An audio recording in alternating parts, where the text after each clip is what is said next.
welcome back to another edition of the Racing Mindcast, the show that helps athletes slow down their minds so they can race past their limits. I'm Chris Haig. And I'm Morgan Bickenbach-Davies. And this is episode 11, Another Day, Another Tank Top. So, in this episode, the first part of the Racing Mindcast, the psychology part, we are going to be covering what makes a good coach. There's a lot of general terms that are thrown around, and I think there's a lot of misconceptions about what makes a good coach. And in part 2, the buy it or bonk part, what are we covering, Morgan? What bars do we have? Delectable sports nutrition do you have today? We have quite a few today. We have 7 bars, all by the same company. D's Naturals, no cow bars. So we're going to be trying as close to the full lineup as we could find. I think we're missing one. Which one? Banana bread. Banana bread. But other than that, we're covering everything. So look forward to that. Awesome. And in part 3, our year of fear, we're going to be talking about my fear of giving up stevia in my tea and coffee and other products. And what are you giving up? I am going to be trying a food that I don't like 10 times in a week. Very nice, very nice. And once again, this podcast is brought to you by BraveheartCanada.com. That's where we're posting all of our blogs, all of our updates. So if you are listening on audio, keep on listening and make sure you head over to BraveheartCanada.com for the show notes. If you're watching on YouTube, make sure that you head over to Braveheart Canada as well for the full list of pictures and all the good information. And with that, let's get into part 1. What makes a good coach? So, traditionally, coaches have been defined as based off their how-to.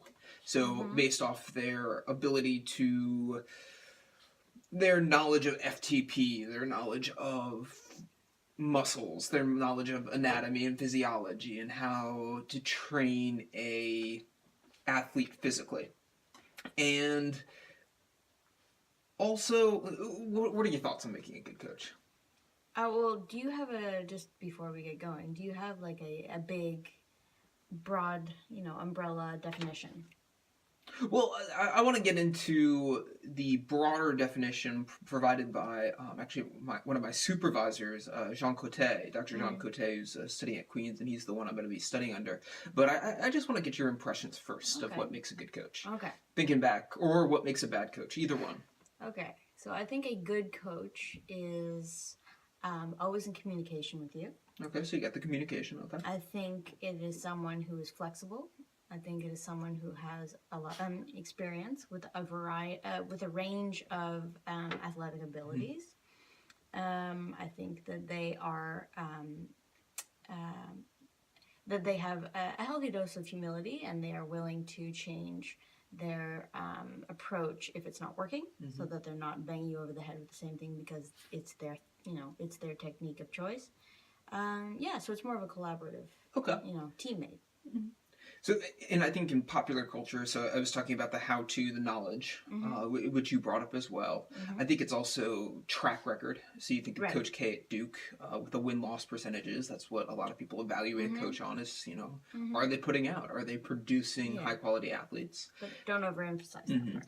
And in rec sports, I think when you get down to the... What do you mean by rec? Little league. When I'm thinking between 5 and 8 years old. Right. I think a lot of parents base or evaluate a coach off how much their kid's enjoying it. So do they come home from practice with a smile on their face? Or do they come home in tears saying, Coach Chris made me cry today? So positive association. Positive association. Right? And also, I think in popular culture, this is why we get the idea that retired athletes are going to make good coaches, is because they've gone through the process. And what got me thinking about this podcast was that Derek Jeter, and I'm going to go into baseball here. Oh, okay. Sports.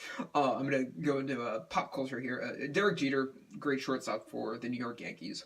Fantastic athlete, one of the best. He's to put this in Canadian terms, he's like the Wayne Gretzky of the baseball world, pristine. Anyway, he is going to be co-owner of the Marlins, which is a Florida baseball team, and he bought part of it. And he's going to be actually not only working on the back end, but he's also going to be working on the front end. So he's not only going to be working on the trades, but he's also going to be in the bullpen helping out athletes as a coach and manager. And a lot of people were saying, this doesn't really work traditionally, that most athletes aren't great coaches. And they don't deliver, and they brought up this, they don't deliver, they don't really know how, they know how to perform, but they don't really know how to instruct. They know what works for them. And they're traditionally don't have a good track record. And what got me thinking based off that, what I heard, and I heard this on NPR, and I love when NPR brings up sports, what I came away with that is that they were using a very narrow definition of sports. And I like your definition better because it opened it up to a wider definition. And the definition that I really like is by Cote, Jean Cote, and his co-author Gilbert. And they published this in a paper called An Integrative Definition of Coaching Effectiveness and Expertise. That's a mouthful. Yeah. And in the International Journal of Sports Medicine. And this was actually a fairly recent paper, 2009, so that's why I'm saying relatively. Right. Also, if you want to check it out, there will be a link on the show notes. So definitely go or read it yourself, especially if you're a coach or you're an athlete thinking about going into coaching. It's a good read. Anyway, they define it as the consistent application of integrated professional, interpersonal, and intrapersonal knowledge to improve athletes' competence, confidence, connection, and character in specific coaching contexts. And we're going to put this up on the screen so you can actually get the definition as well. I'm going to repeat that one more time. The consistent application of integrated professional, interpersonal, and intrapersonal knowledge to improve athletes' competence, confidence, connection, and character in specific coaching contexts. So this breaks down into 3 parts. And if you read the article, it's quite comprehensive. It's quite comprehensive. But the 3 major parts are knowledge, the outcomes, which are the 4 C's that I just said, and then the coaching context. So they go beyond. The reason why I like this is because it is rather comprehensive. For knowledge, they break it down into the book learning, the how-to.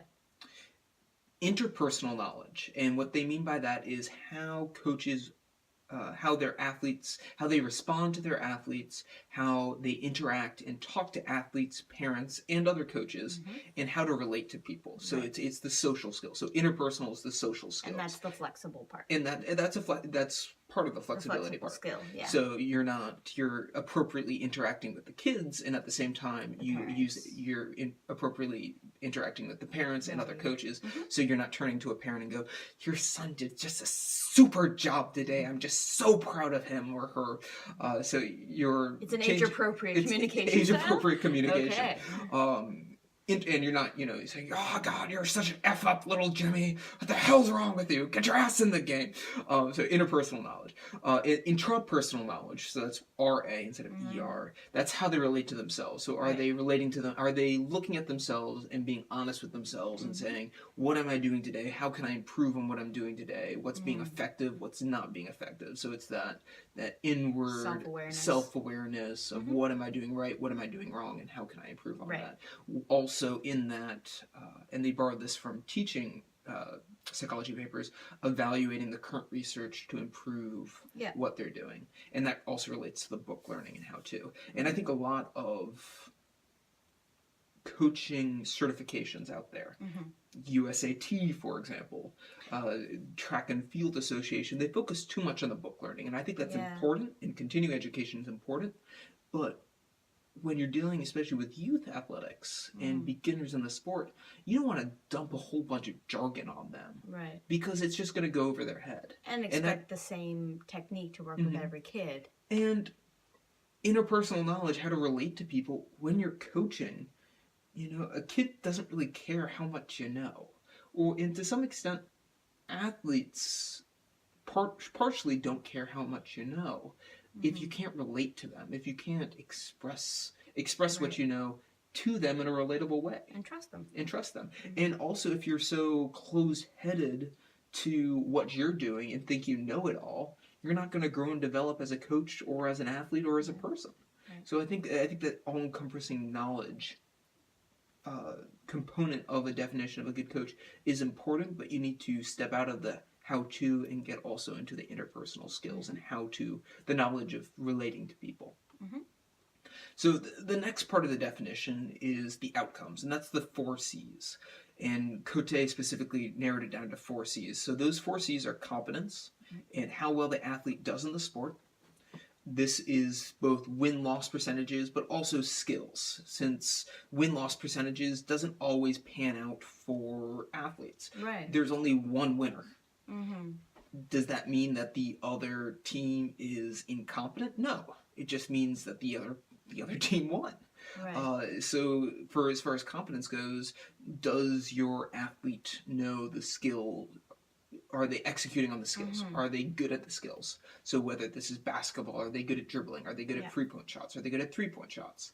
If this is triathlon, swim drills, are they a competent swimmer? Yeah, because that's the thing. Just because you lost doesn't mean that you don't know how to execute on the skill level, especially in team sports. Like, you can do a really nice pass or volley and still lose the overall game. So if you're only, looking at end results of the whole, you miss out on what the individual athlete is actually acquiring through coaching. And I think a lot of triathletes, whether they're shopping around online for coaches or shopping around in their area for coaches, I think they focus too much on development competence. On the letter grade. On the letter grade, Yeah. are they like, how many people have you sent to Kona? Yeah, how many exactly. people have you? Well, that's not everyone's goals. No. Not everyone, especially when you get into youth sports and recreational sports. Most people don't care about going to Kona. They want to finish their first 5K. Right. They want to finish a 10. They just want to participate. They want to build other skills besides winning. Right. So competence, that's the first C. Next is confidence. And self-confidence is a huge part of performance, whether you're talking about youth athletics all the way up to advanced masters athletes. Right. If you don't have self-confidence, and this is actually what Cy and Les brought up, is if you don't have confidence, you're not going to go far in a sport. Right. And I think it's important for a coach to cultivate that confidence through progression of workouts. You coached volleyball. It's middle school volleyball. That's a tough job. It's a very tough job. And especially with girls. Especially with girls. Yeah. The team dynamics there are fascinating. Just ripe with and study also, potential. They are scared off of athletics at that age because traditionally it's guys that are the more physical, and they're not as self-assured of their bodies and their aggressiveness and when to attack, when to defend, and everything is like all the physical mannerisms are almost done with a question mark at the end. Yeah. And so throughout the course of a season, you really see them come into their own skin and stop usually they stop questioning their every move, their every action, and they take responsibility for the movements they make in a game, and they're assured of those being the right ones, and they don't apologize for it because especially in the beginning they're very apologetic about yelling too loud to get the ball or anything.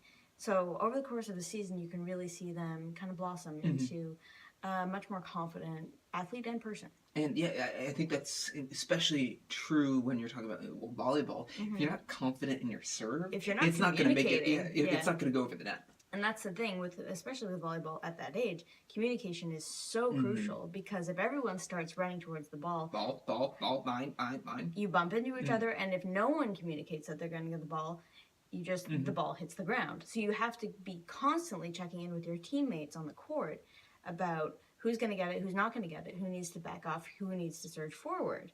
So that at that age is really crucial to get, as early as possible in the season. And it's the coach's responsibility to develop the confidence. And you really did that well. Keep it up. Keep it up. You are in it when you took initiative, providing positive feedback on what they did well. That was a good thing. You called it out. That's what you should continue doing. And the more positive reinforcement and this, when I say positive reinforcement, I say, oh, you didn't do it. Pointing it out. Oh, you did a good job. No, you need to be specific in that positive reinforcement. I really like how you did X, Y, and Z. Yeah. And that has to be, and this is what my teacher coming out, it has to be instantaneous, so it has to be right after the fact. It can't be after practice, and it has to be specific. Right. And that's part of building confidence. So a good coach builds confidence. connection, and you brought this up when you talked about volleyball, is connects athletes with a greater whole and fulfills a social need. Yeah. And it's the coach's responsibility, partially, to build a environment that allows for a team to grow. Mm-hmm. And whether that is saying you might be the JV team, but let's still build a connection here. Yeah. Everyone has a role, everyone needs to fill that role, and let's build a connection both on and off. And we are a team valuable. here. Everyone's valuable. Yeah. Even the people on the bench. Right. And it's important, what coaches forget to do is they forget to contextualize the importance of everyone's role. Yeah, everyone. And what you're doing in practice too. Right. So when you're practicing coordination drills, you need to emphasize, good coaches emphasize why that drill is important. Yep. Why are we doing this? What is your role on the team? And also when another athlete starts to call out another athlete, stopping them in their tracks, saying, that's not your responsibility. That's my responsibility to provide feedback. Get in line. Because I think if you allow other athletes to single out one of the teammates, it's going to break down the whole entire team. Yeah, it's a conflict. It has click management.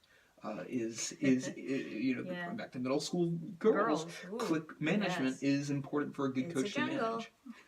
And this gets a little fuzzy, and the research out there needs to. It's really hard to do on online coaching, I think, building this connection.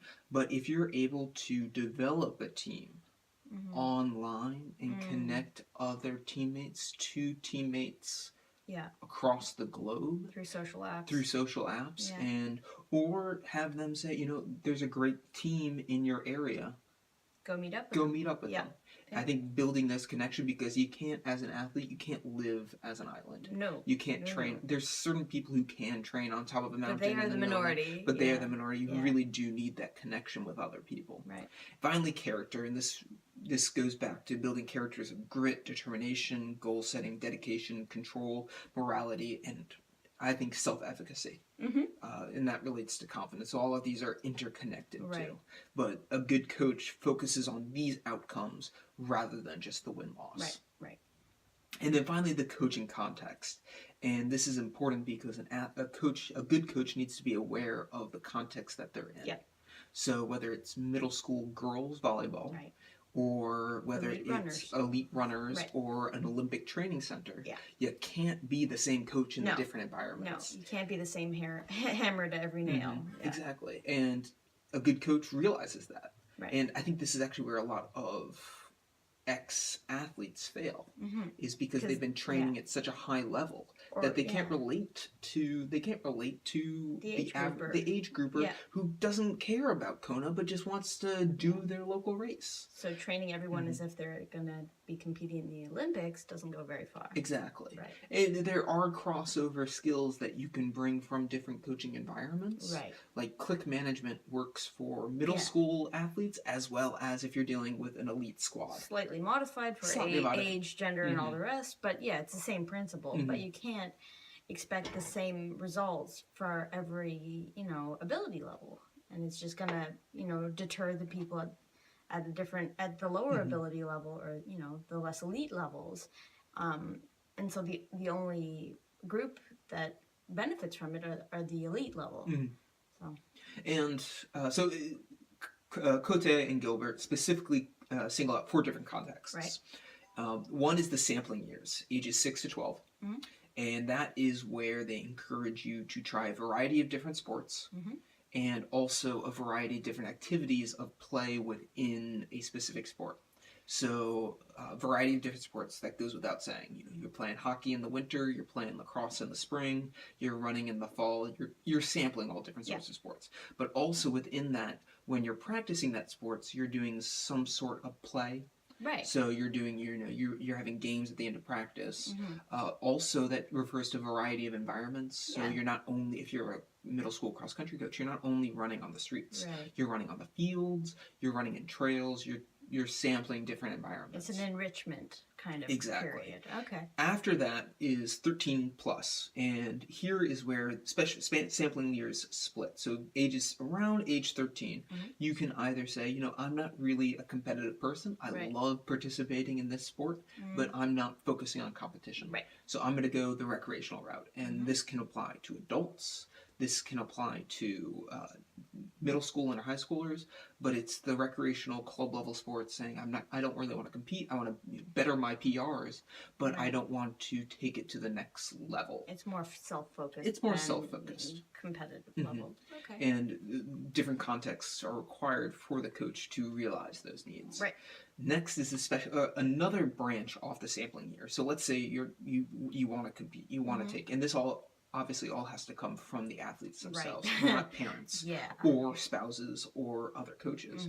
Specialization years, and that's where you're developing specific skills for a specific sport. Right. You might also play other sports in that time, but you're starting to focus. You're starting to narrow down your specificity.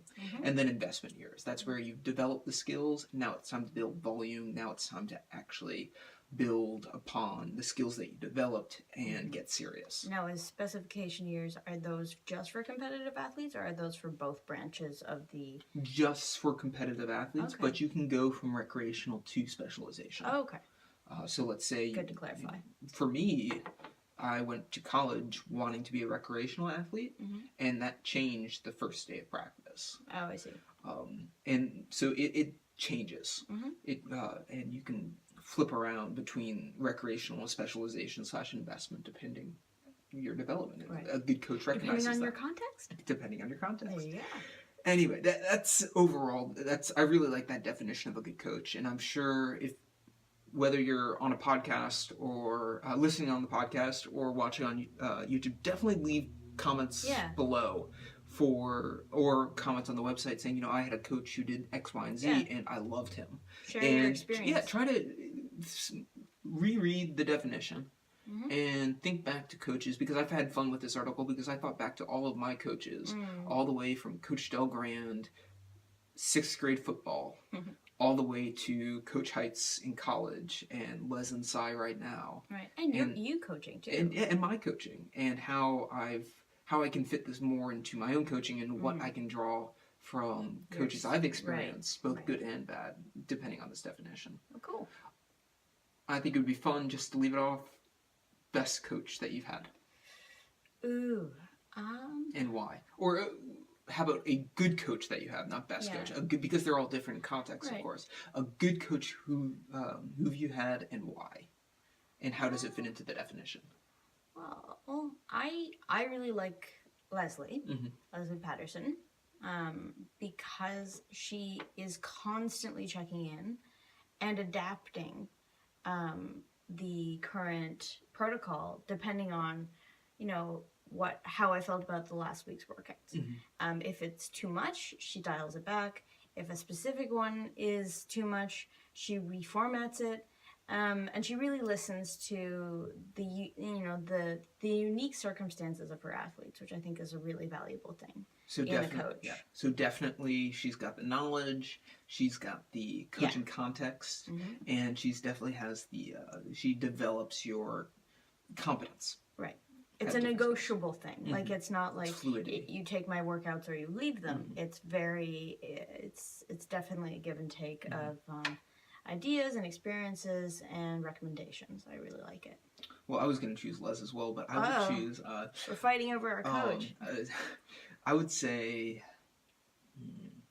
I'm going to go with my college coach, Coach Heights, because he definitely had an interpersonal knowledge. So with him as an athlete and then as an assistant coach, he definitely had a great way of evaluating what went right with the season and what went wrong and improving that. But he also, I think, he developed our confidence as athletes and did a great job of building a connection between us as a team. Cool. So he nailed the outcomes, the confidence and connection, and I think indirectly my own character as an athlete and as an assistant coach. He was good at that, especially when you're dealing with D3 athletes where you're dealing with not only the recreational part but also the investment part. Right. So he was good at juggling those two contexts and specializing programs to those different types of contexts, which is tough on one team. Yeah, especially with varsity. I mean, you do have pressure from the higher ups. Yeah. So. Oh, well, yeah, you've got an AD who's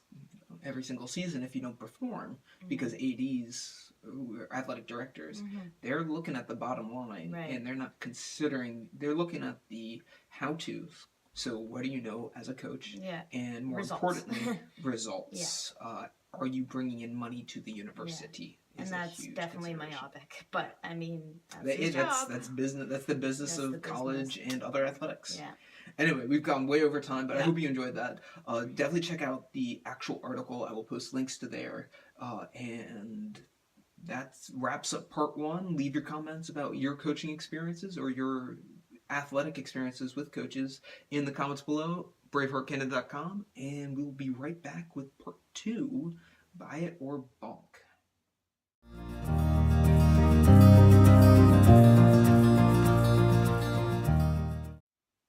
And welcome to part 2, Buy It or Bonk. And today we've got the D's Naturals no cow bars. So are these vegan or vegetarian? Vegan. Vegan. So most likely a bunch of different plant-based proteins. I think it's pea and rice, but I'll double check. All right. So what we've got 7 out of their 8 flavors. Right. So what are we starting off with? We are starting off with the one I don't want. Mint cacao chip. Mint cacao chip. Okay. Yeah. So we got. Definitely smells minty. It smells like a peppermint patty. It smells like toothpaste. It smells like a York peppermint patty or toothpaste. So we have 160 calories for the bar, 5 grams of fat, 27 carbs, 19 fiber, 1 gram of sugar, 4 sugar alcohols, and 20 grams of protein. And I think they have cacao nibs in them rather than chocolate chips. And we'll have pictures at the end for everyone. Yeah, it's a protein blend, brown rice protein, and pea protein. D's Naturals is actually the only company that beats out Quest, in my opinion. So it's a very strong mint. It's salty too. It salty tastes aftertaste. It tastes like baking soda toothpaste to me. I don't get any chocolate, which is good, but it tastes like I'm eating toothpaste. To me, it tastes like I'm eating a York peppermint patty. It's too salty for that. Not a fan. I'm going to give that a 2. Wow. Lower than Quest Hero? Yeah. And lower than the Daryl's S'mores? Yeah. Wow. Not a fan. I'm going to rank it... I wouldn't say it's my favorite flavor. I'm going to give it a 6 out of 10. Just the salt in it. I'm going to give it a 6 out of 10. Okay. Next up, we got the chocolate fudge brownie. Here's your piece. And this one, again, is 160 calories, 4.5 fat, 27 carb, 19 fiber, 1 sugar, 4 sugar alcohol, 21 grams of protein. So it still has the carob nibs. Both had carob nibs, so they had a little bit of crunchiness. It smells like chocolate liqueur. It smells exactly like that. Texture-wise, it tastes like a typical protein bar. Not too chewy. No soy, because it doesn't have soy in it. It also has cacao nibs in it, though. Only a few, though. It's not like soy protein. It's not as salty, but it's pretty salty, and I'm weird. No, it's like 210 grams of sodium, which is pretty high. Most protein bars are between 190 and 250. Yeah, I'm not a fan of the cacao nibs. It's a very mild chocolate, though. Yeah, it's more of a fudge than a chocolate. Yeah, I'm not getting any bitterness. So it's still, I would say, cheap chocolate, but I'm not getting any of the bitterness that you get from like it's Oreo. Definitely like cocoa liquor. It's got cocoa powder in it, but it just tastes like... I like that more than the mint. Sweetened with monk fruit and stevia. Okay. Not too sweet, unlike the Hero bars. I'm just going to wash my mouth. All right. This is a marathon. Woo. All right. The next one we have is the dark raspberry truffle. I'm not a huge fan of fruit in my protein bars, so we'll see. So it's supposed to be dark chocolate and raspberry. And you can see actually the little bits of raspberry in there. It looks like dried raspberry. And also cacao nibs as well. You can't smell it. Can't smell the raspberry. A little teensy tiny bit for me. So 4 fat again. It's 160 calories per bar, 27 carb, 20 fiber, 1 sugar, 3 sugar, alcohol, 21 protein. You definitely taste the raspberry, though. You might not be able to smell it, but you taste the raspberry. Yeah. That's a good balance. They're all, so far, have been pretty grainy, but in the way that brown rice protein and pea protein is. I mean, that's pretty unavoidable. But texture-wise, I do like the texture. I do like that consistent texture with a few occasional crunchies. I'm not a fan of the crunchies. I don't think all of the bars have it, but... Yeah, it looks like that one doesn't, but because it's setting you up for chocolate chips, which are softer, but the cacao nibs are kind of like coffee grounds texture. Yeah. They're too small. I think that would be my largest one. I'm still going to rank that one, though. Oh, wait, I'm going to rank it a 7. What did you rank Fudge? So I went, I think, 6.5, 7 because it didn't have the minty flavor, 7, and I'm going to rate that a 7 as well. Okay, I'm going to rank this a 5 because I just don't like chocolate, but it is what it says it is. And this a 4 because I just don't like the fruit. You're really panning these. I know, I'm sorry. Well, these are all the chocolate ones, so there's hope. There's hope. Okay. Because D's Naturals, in my opinion, if I'm given a D's Naturals versus a Quest bar, same price, I'm going to go with the D's Naturals. Well, yeah, I would too, just because I think they have better macros and they're better for the environment and probably better for you.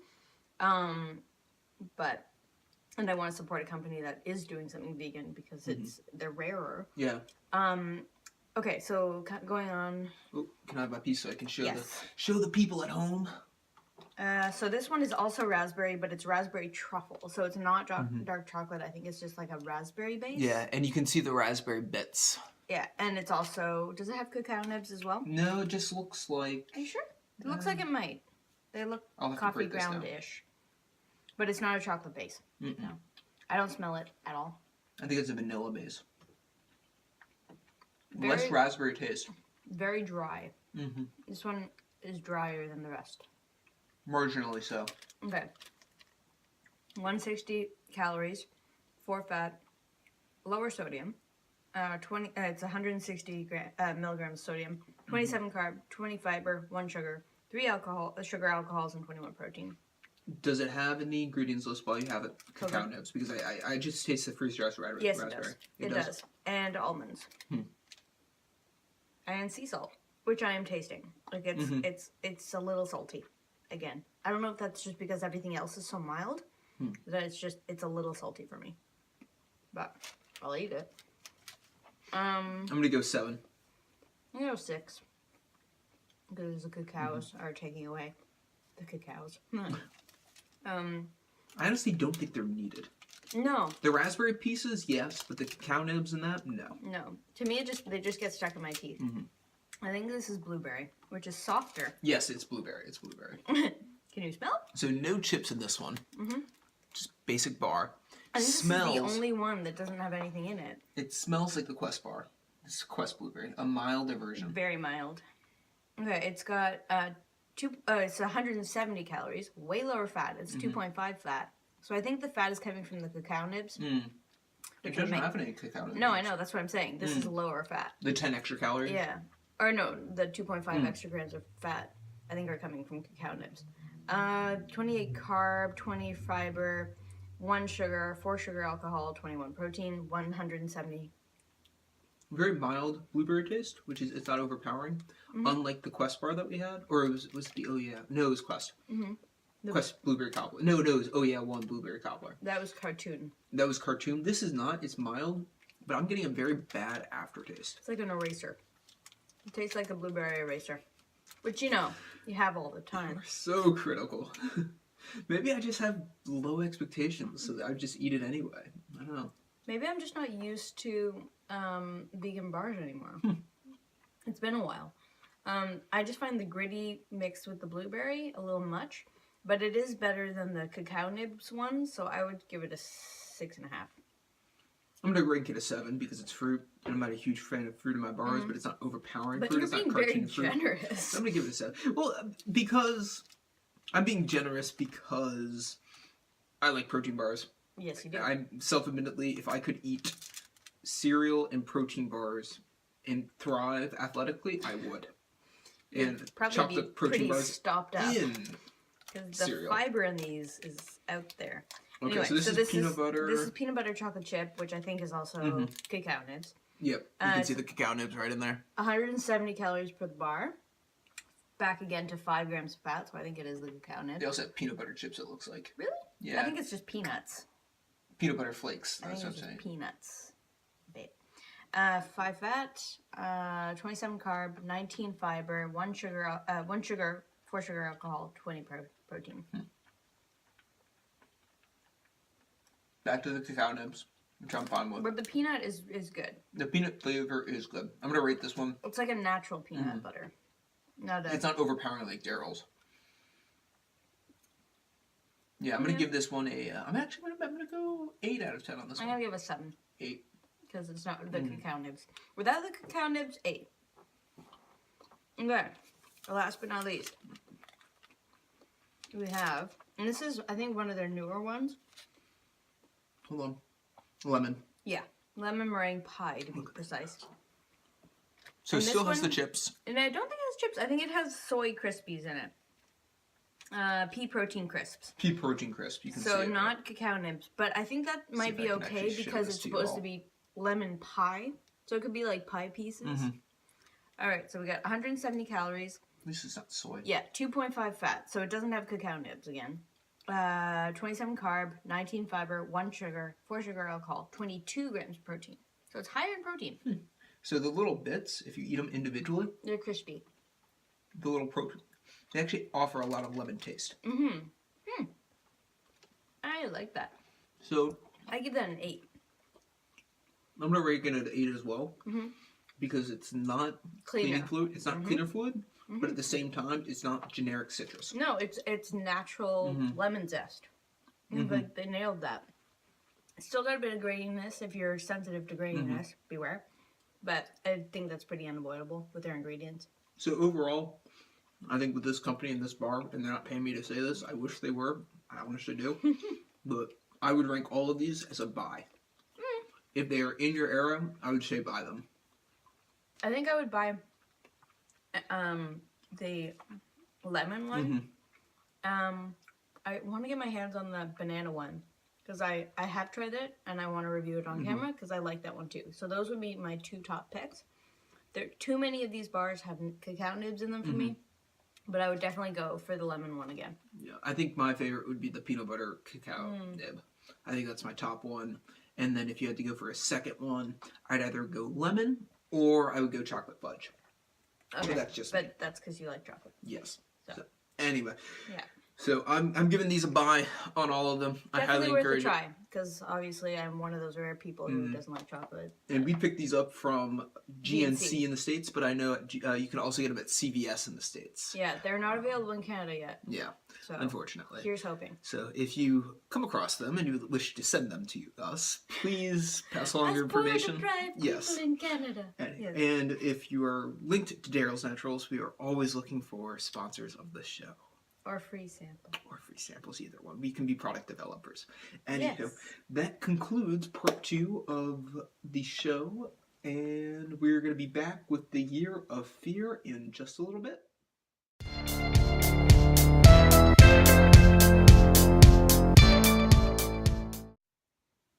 And welcome to part 3 of the podcast, the Year of Fear. So, last week you did editing. Yep. And you will have a full report of that on the website. And I did not tracking my calories in MyFitnessPal. So I didn't change what I was eating. I was just going off, not tracking them and liking them. Right. What are you doing this week, Morgan? This week, as I said in the intro, I will be trying something I don't like eating 10 times that week. This week.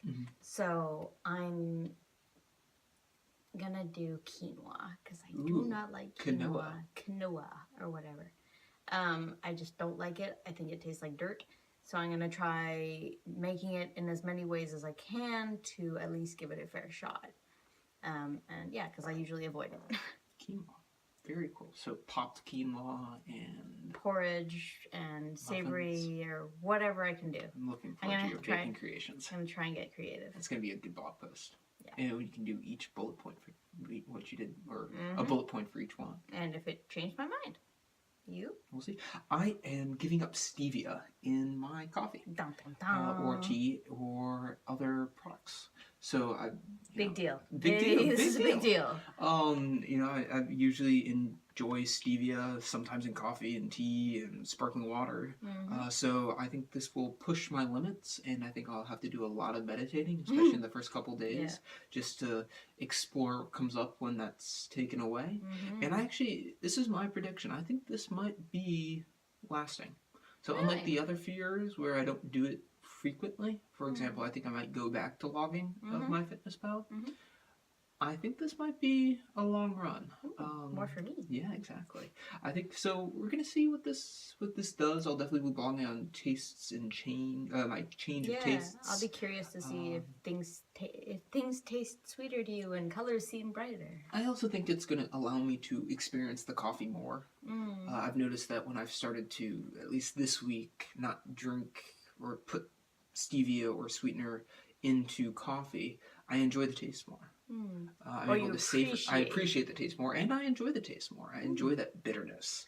That the texture. I'm gonna sound such a hipster, but the aromas and the earthiness definitely come out when you don't add anything to it, which I like. So this is going to be a good experiment. I don't know if this will be doable with instant though. No. What is there to appreciate in a cup of instant coffee? Yeah. Well, instant's just there so that you can add it to coffee that's weak, so you can make it stronger. Right. So this, I think, also not adding stevia to things. If I can't add stevia things to enhance the taste, I shouldn't have it. Right. Which is going to be interesting. Yeah. Interesting perspective. Cool. Anywho.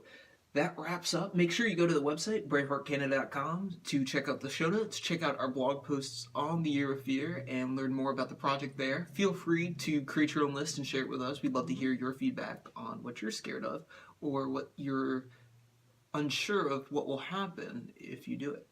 So I think that will be good for your feedback. So definitely post it, send it to us, contact us. All of the information's at braveheartcanada.com.